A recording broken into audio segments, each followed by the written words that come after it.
Maqaa Abbaa, kan Ilmaa, kan Hafuura Qulqulluu, Waaqa tokkoon ni amannaa. Ameen.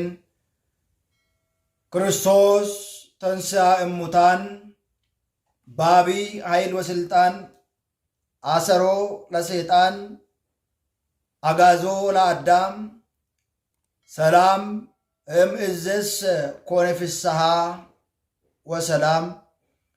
ክርስቶስ du'aatii ka'eeraa humnaa fi aangoo guddaa isaatiin seexanni ni hidhamee Addaam ni bilisoome. Kana booddee nagaa fi gammachuutu ta'e.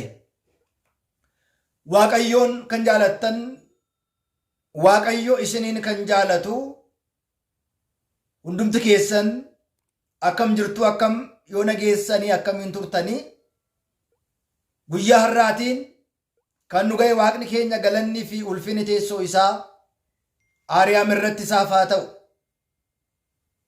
Torbeen kun,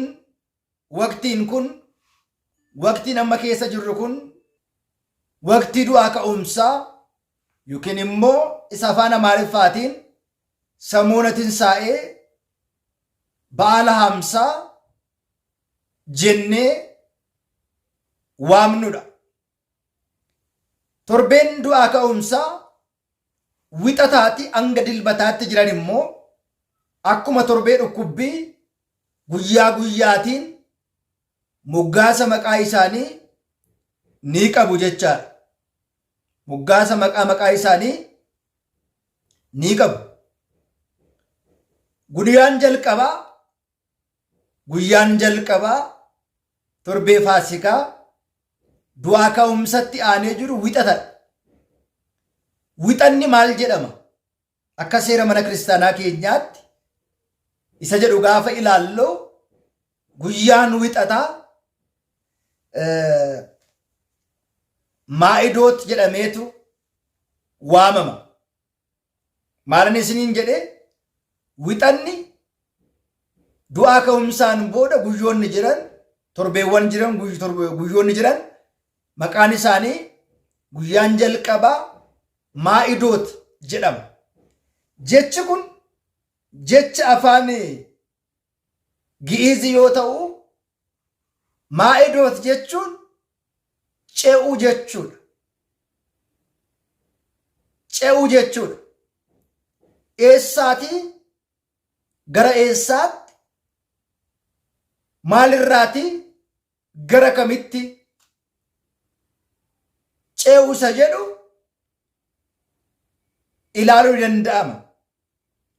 Maa'idoot jechuun ce'uu, maa'iዶት ማለት መሻገር ማለት ነው ይላል። ጉያ ከና መን ክርስቲያና ኬኝ ሉቡወን ክርስቶሲን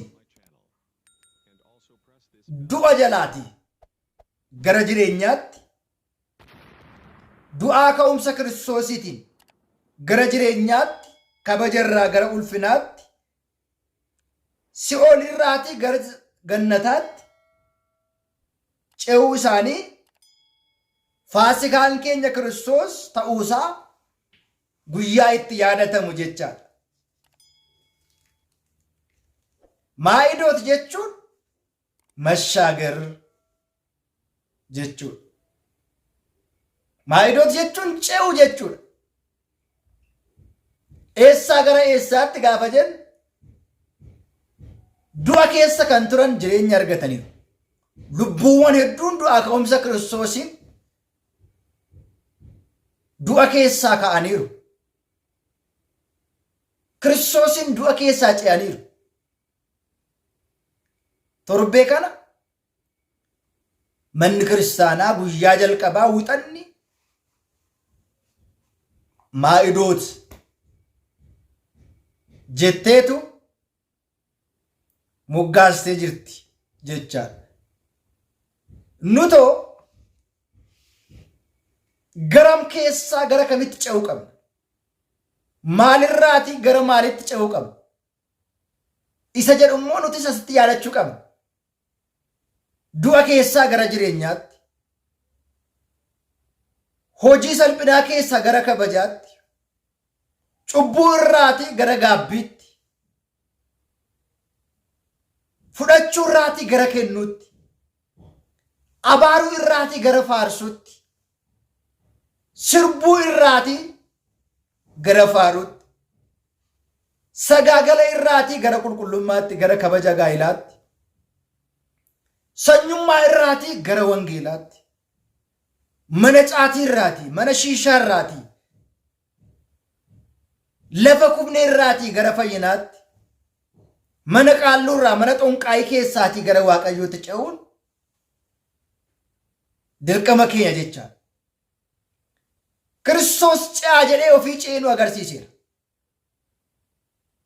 Du'a keessaa akka baanuuf, badirraa akka fagaannuuf, qulqulloota akka taanuuf, dhiiga isaatiin nu bite. Abbaa lolaa kan ta'e daabiloosin ajjeeseera. Daabiloosin injifateera. Shira daabiloosin diigeera. Qulqullichi Yohaannis akkuma dubbate, ergaa Yohaannis jalqaba boqonnaa 3 irratti akkuma dubbate, shira daabiloosin diiguuf ilmi Waaqayyoo mul'ate kan jedhu mul'achuun isaa dhalachuudha, cuuphamuudha, fannoo irra ooluudha, du'uudha, du'a mo'ee ka'uudha, du'a injifachuudha.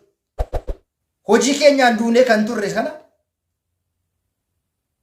bannee kan turre sana, daabiloos nu garboomsee kan ture sana,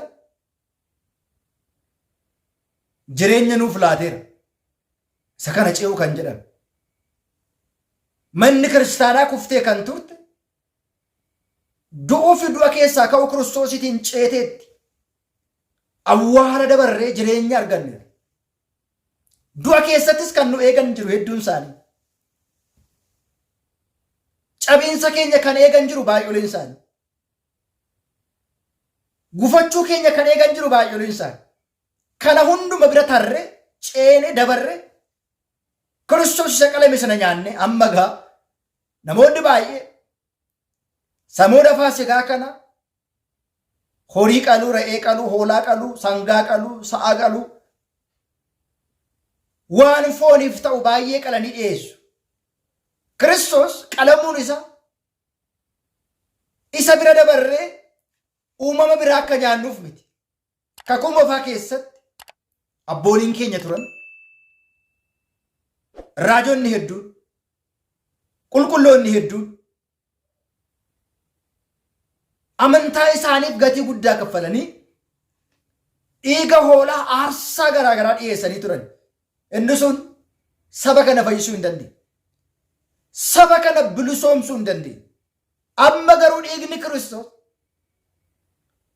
ofii qalamee kabiraa kan dhiyaatu otoo hin ta'in ofiidhuma isaatisuma qalame sana fudhachuudha, nyaachuudha. Fakkeenyi Faasikaa inni guddaan isa kana. Hoolaa qalame sana, hoolaa qaraanioo nyaachuu fi dhuguudha. Kan hin taane taanaan Faasikaan horii qalame qofaa nyaanne Kiristoos isa qalame dhiisa taanaan sirni kabaja ayyaana keenya, ayyaana kabaja Faasikaa keenyaayyuu ce'umsi keenyayyuu gaaffii keessa nu galcha. Nutuu hin ceene jecha duuma keessa jirra jecha. Ifni nuuf hin bane dukkana kee deddeebina jecha. Kanaaf isa qalame Faasikaa hiikkaan isaa ceeneera mashaagar maa'idoota gaafa jennu dhiiga Kiristoos, foon Kiristoos guyyaa jimaataa gannamme sana isa qaraanii irratti nuuf laatame sana yoo nyaanne irra ta'edha. Ayyaana keenya malee nyaataaf dhugaatiin miti dabarsuu kan qabnu. Nyaataaf dhugaatii qofaatiin ayyaana keenya kabajuu qabu. Kiristoos isa nyaataaf dhugaatii ta'ee dhufe sana fudhachuu fi ittiin jiraachuun, nyaachuu fi dhuguun, amanuu fi ittiin jiraachuun, jireenya taasifachuun dirqama hunda keenyaati. Kanaaf wixanni, maa'idooti, mashaagar, ce'uu, bira darbuu, gufuun fuuldura keenya jiru sun ka'ee, karaan sun dirree ta'ee, karaan sun goodaa ta'ee, luka keenyaaf ifa, jireenya keenyaaf jireenya boqonnaa ta'ee Kiristoos isa nu ceese wajjin ceene duubatti hafuu akka hin qabne guyyaa itti ilaalu guyyaan lammaffaa immoo maal jedhama barnoota keenya kutaa itti aanuti waliin laallaa ayyaana eebbaaf nagaa isiniif haa ta'u hunduma keessan waaqayyoon isin haa eegu isin haa eebbisu nagaan tura.